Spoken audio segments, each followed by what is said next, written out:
अस्सलाम वालेकुम प्यारे बच्चों, कैसे हैं आप सब। Welcome to my YouTube channel. तो आज हम लिखेंगे स्टोरी ग्रीडी डॉग। तो चलिए स्टार्ट करते हैं।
Once there was a dog.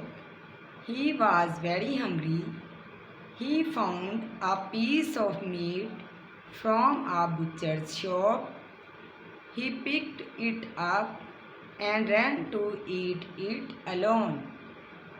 While crossing the bridge over a river, he saw his own reflection in the clear water. He thought it was another dog with a piece of meat. He wanted that meat too, so he barked at the reflection. But as he opened his mouth, his own piece of meat fell into the river. He lost his own piece of meat. Moral: greed is a curse. We should never be greedy. आज की हमारी story थी greedy dog, लालची कुत्ता। थी हमारी story greedy dog, लालची कुत्ता। उम्मीद करती हूँ कि आपको हमारी आज की वीडियो अच्छी लगी होगी। मज़ीद ऐसी वीडियोस, एसेज, स्टोरीज़ और एजुकेशनल कंटेंट के लिए हमारे चैनल को सब्सक्राइब करें। इसे लाइक और शेयर भी कीजिएगा। तब तक अपना ख्याल रखें। अल्लाह हाफिज़।